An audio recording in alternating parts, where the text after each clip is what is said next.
కార్మిక సంఘాల ఐక్యవేదిక ఆధ్వర్యంలో అంగన్వాడీ కార్మికులు ఈ 3 సంఘాలకు సంబంధించి ఏఐటీసీ, సిఐటియు, ఐఎఫ్టియు అనుబంధ సంఘాల అంగన్వాడీ కార్మికులు గత 8 రోజులుగా సమ్మె చేస్తున్నారు.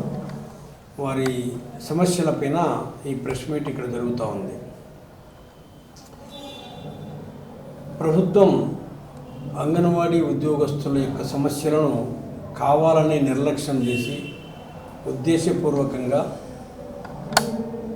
చర్చలను సజావుగా జరపకుండా కంటితుడుపు చర్యగా చర్చలకు పిలిచినామంటే పిలిచాము అనేటువంటిది అనిపించుకోవడానికి వీలుగా నామకే వాస్తే చర్చలు జరిపారు.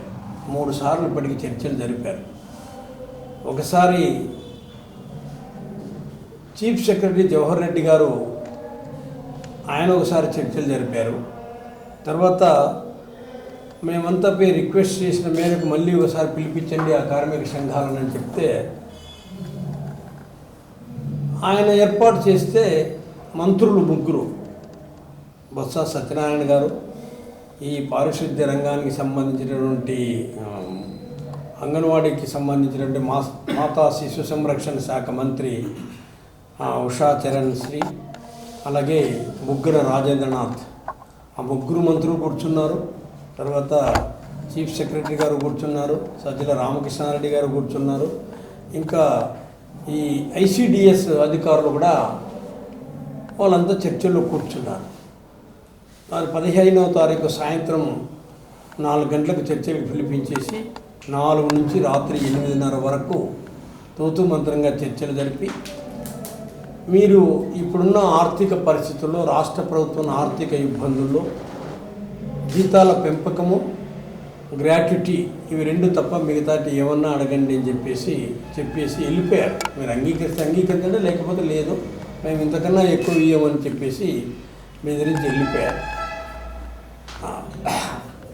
కార్మిక సంఘాలు అంగీకరించలేదు కాబట్టి ఈ కార్మికులపైన కక్ష సాధింపు ధోరణితో ఈ ఉద్యమాన్ని అణగదొక్కడానికి గట్టి ప్రయత్నం చేస్తూ కింది స్థాయిలో అంగన్వాడీ సెంటర్స్ అన్నిటినీ బీగాలు తాళాల బద్దలు కొట్టి దాన్ని ఆక్రమించుకొని మీరు జరపండి అని చెప్పేసి ఈ వాలంటరీ వ్యవస్థకు సచివాలయ వాలంటీర్స్ ఎవరైతే ఉన్నారో వాళ్ళకి అప్పచెప్పారు. ఆ మేరకు వాలంటీర్స్ పోయి తాళాలు పగలగొడుతున్నారు. కొన్ని చోట్ల పోలీసులు కూడా జోక్యం చేసుకొని పగలగొడుతున్నారు. కొన్ని చోట్ల వైసీపీ నాయకులు వాళ్ళు కూడా పోయి ఆ తాళాలు పగలగొడుతున్నారు. దీని వెనక ఇటువంటి మౌఖిక ఆదేశాలు ఇచ్చినటువంటి పెద్ద మనుషులంతా కూడా ఐఏఎస్ ఆఫీసర్లు.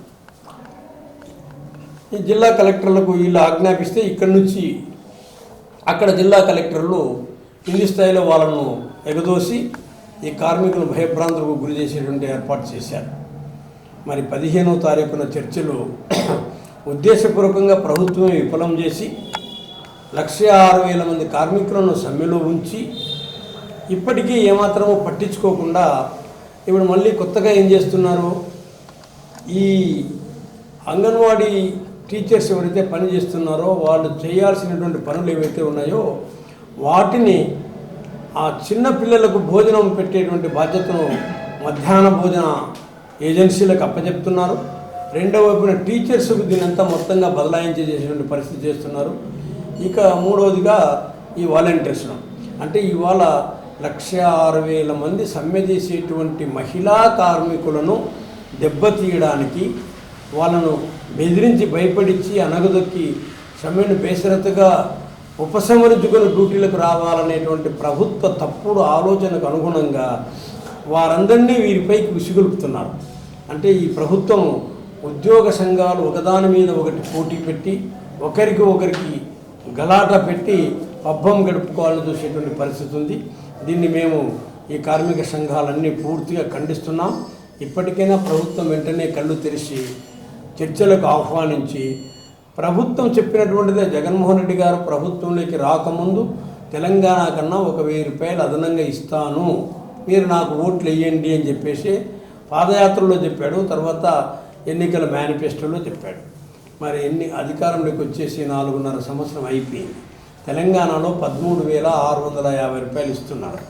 ఇప్పుడేమో కొత్తగా 18,000 ఇస్తామని చెప్పేసి వాళ్ళు జీవో కూడా విడుదల చేశారు. మరి ఇక్కడ జగన్మోహన్ రెడ్డి గారు 11,500 ఇస్తూ నేను గతంలో ఇచ్చేటువంటి 7,000 11,500 చేశాను, నేనే ఎక్కువ చేశానని చెప్పేసి అబద్ధాల ప్రచారం చేసుకుంటున్నాడు. జగన్మోహన్ రెడ్డి అధికారంలోకి వచ్చే నాటికే అంగన్వాడీ ఉద్యోగస్తులు పెద్ద ఎత్తున రాష్ట్రంలో 1-2 సార్లు ఆందోళన చేసి ఉద్యమాలు చేసి తప్పుడు కేసుల మీద బనాయించుకొని ఉద్యమాలు చేస్తే ఈ 7,000 నుంచి 11,500 రూపాయలకు రావడం జరిగింది. ఇప్పుడు ఈయన వచ్చేసి నేనే అంతా చేసినా అని చెప్పి చెప్పుకుంటున్నాడు. ఇది తప్పు. అందులో ఇప్పటికైనా 3 మార్గాలు ఉన్నాయి. జీతాలు పెంచడానికి ప్రభుత్వం నిజంగా చిత్తశుద్ధి ఉండి సభ్యులు విరమించాలనుకుంటే తెలంగాణతో సమానంగా 1,000 రూపాయలు అదనంగా ఇస్తామనేటువంటి మార్గం. అది ప్రభుత్వం హుందాగా డబ్బు లేని కారణంగా దీన్ని ఎంచుకుంటున్నా, ఇంక నేను ఇంతకన్నా ఎక్కువ ఇవ్వలేనని చెప్పేసి మర్యాదపూర్వకంగా ఒప్పుకుంటే అది ఒక మార్గం. అట్లా కాకపోతే ప్రభుత్వమే నియమించినటువంటి 11వ PRCలో రాష్ట్ర ప్రభుత్వ ఉద్యోగుల్లో భాగంగా పనిచేస్తున్నటువంటి కాంట్రాక్ట్ అవుట్సోర్సింగ్ కార్మికులకు వాళ్ళకి ఇచ్చినటువంటి ప్రొరోటా బేసిస్లో ఆ నిష్పత్తిలో భాగంగా వీళ్ళకు కూడా డైలీ వేజీ 20,000 రూపాయలు గిట్టుతూ ఉంది. మరి వాళ్ళు 8 గంటలు పనిచేస్తున్నారు, వీళ్ళు 12 గంటలు పనిచేస్తున్నారు. వాళ్ళు 33 సంవత్సరాల సర్వీసులో ఉంటారు, వీళ్ళు 33 సంవత్సరాల సర్వీస్ ఉంటారు. వాళ్ళకు నువ్వు 62 సంవత్సరాల సర్వీస్ ఇచ్చావు, ఇప్పుడు వీళ్ళకి ఇవ్వడానికి అంగీకరిస్తున్నావు. మరి నీకు వచ్చిన తెగులేంటి? అందువల్ల ఆ PRC ప్రకారంగానైనా 20,000 ఇవ్వాలి, లేదా సుప్రీంకోర్టు చెప్పినట్లు సమాన పనికి సమాన వేతనం కార్మిక సంఘాలు అందరూ అడిగేదాన్ని బట్టి 26,000 ఇవ్వాలి.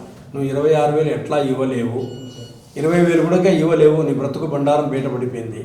కనీసం నీ స్కిన్ నువ్వు కాపాడుకోవడానికి అట్లీస్ట్ ఈ తెలంగాణ కన్నా 1,000 ఇస్తే సులభంగా పరిష్కారం అయ్యేటువంటి పరిస్థితి. ఇది అనౌన్స్ చేసి ఇదో దీన్ని అమలు చేస్తున్నా ఫలానా అప్పటి నుంచి అని చెప్తే ఈ ప్రభుత్వానికి హుందాగా ఉంటుంది. ఆ పని చేయాలి.